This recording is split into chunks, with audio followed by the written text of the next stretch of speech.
I just need to know what's on your mind.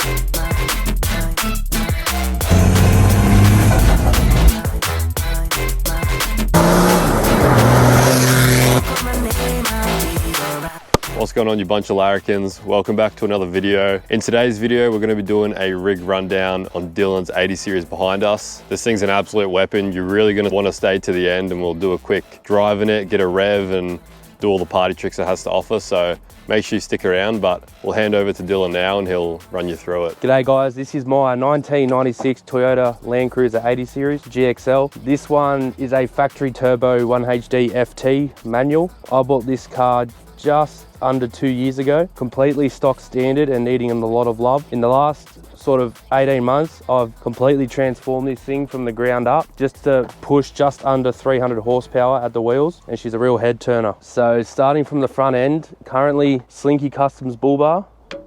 I've got a set of the Steedy Type X Pro 8.5 inch spotlights. Just got your standard GME knockdown and aerial, and the SS Customs Queensland headlights. Absolutely good bit of gear. I've also got just your standard bonnet protector. This style of bonnet protector is unreal because obviously I have done the 79 series bonnet conversion on this. Well, I didn't do it. I actually got a guy from Queensland, I believe, Wildside Garage. He sent it down for me and I just had to paint it and fit it. And just on the topic of 79 series bonnets on 80 series, if you haven't already, make sure you go check out Alex's video. He posted that about 10 months ago, where he did the complete conversion himself in his garage, and it turned out pretty awesome. So this is not the case for this one. Like Dylan got it done from someone else, but Alex did the whole thing himself. And if you're really interested in doing it yourself at home. So the camera decided to die, but make sure you go and check out Alex's video on YouTube.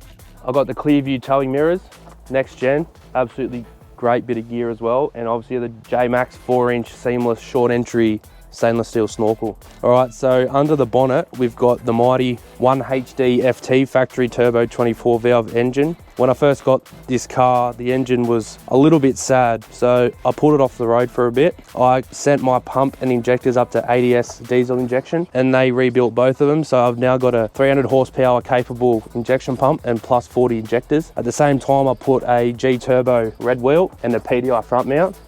Obviously got the PDI airbox to match. I put a HPD catch can in the back there just to catch any of the oil, so I don't want to circulate it back through. The tune I got was from Green's Diesel in Narellan, was just shy of 300 horsepower and 600 Newton meters to all four wheels. And the gearbox is a brand new genuine 79 series gearbox. I did the H152 conversion, and it's running the NPC 1300 clutch and billet flywheel. And what's the reason behind converting to a 79 box? 79 box, obviously what most people do it for is second gear and fifth gear are a lot taller. It dropped my revs at 100 Ks by nearly 500 revs. So it was an absolute no-brainer for me. And it was honestly cheaper to do that than to get mine refurbished. What kind of engine setup do you have? Would you say it's more for touring or tough tracks, power? What have you sort of gone for in the engine here? So for this engine, I told the tuner that I don't tow with it. Well, very rarely do I tow. So he did push a little bit of extra power out of it. It's good for touring on the road because obviously hassle-free overtaking on the freeway, you can do whatever you want with it. And it does have that extra power on the tracks if you need it. Do you have any plans to change this out in the future, or are you looking to stick with the FT? So this old girl's done 520,000 kilometers. At the current stage, it is, touch wood, healthy and is loving life. So for the time being, I'm not going to touch the engine unless something happens. But if something happens, I'll probably opt to just rebuild it, obviously with stronger internals, and probably go for 400 horsepower instead of 300. So now talking about suspension, this was originally, when I first did the suspension, it was 4-inch, but I didn't like the way it drove on 4-inch. I reckon it was a little bit too high. So I dropped it down to 3-inch. So at the front, I've got a Superior IFP steering dampener, bolt on the front of a Superior like ComSpec drag link, and I've also got the Superior adjustable panhard in there. On the back, I've got the Superior track link as well, ComSpec. I'm running Superior 2.0 remote res shocks, fully adjustable. These shocks are 4-inch currently. I think they're about 11.5-inch travel off the top of my head, I'm not 100% sure. And I'm running Dobbo springs, and I've kept the sway bar in. I didn't like the way it drove with the sway bar out, so I put it back in. obviously with the sway bar spacers on the front. And I'm running the Superior Hyperflex radius arms, and obviously the tail shaft spacer as well to stop any vibration that I can. And the wheels, I'm running a Dirty Life DT1 in a 17-inch neg 12 offset, wrapped in 35s. I did the part-time kit myself, just the AVM for Mark's four-wheel drive. What are the benefits of converting the full-time four-wheel drive to a part-time? So the benefit on my behalf from converting from full-time to part-time is once I fitted the lift kit, I had a driveline vibration.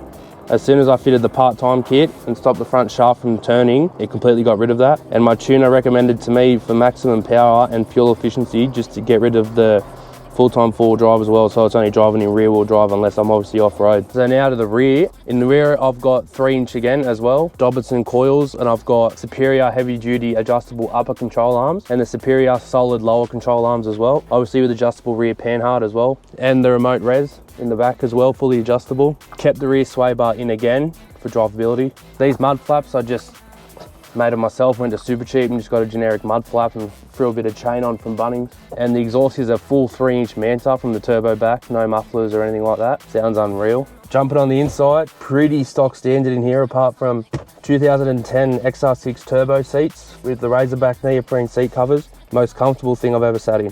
GRME XRS compact hideaway unit. And for this, I'm running the Red Arc 2-in-1 gauges, boost, EGT, oil pressure and water temp. I've also got just your standard Apple CarPlay head unit and just the Mullet Mod cup holder. Best thing you can do. Apart from that, completely standard and pretty tidy for an old girl. And just on the boost gauges, why should people run gauges, like aftermarket gauges, to look at their engine? So for boost and EGT, EGTs are probably the biggest killer of diesel engines. So my car, with the tune it is quite a rich tune, but it's still pretty safe. I never get over 500 EGTs. You always want to keep an eye on that and keep on the water temp. My water temp on a hot day going up a big hill sits at about 90 degrees, which is a bit warm, but it's not too bad.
Alright, so for some reason I'm absolutely terrible at filming outros. But yeah, I really hope you enjoyed the video. Huge shout out to Dylan for bringing his 80 series down from Sydney. I mean, this thing's just an absolute weapon and it's such inspiration for trying to build this thing behind me. It gives me hope, and just because he started with nothing and this thing's at nothing, it's all very exciting. So make sure you stay up to date with us on our Instagram, which is right here, and also check out our merch on our website, lifttolarrikins.com. We've got a few more designs coming out soon, and we also have quite a bit of stock on the website, so make sure you jump in and grab your hoodie today as we get into winter. So yeah, enough yapping, and we'll catch you in the next one.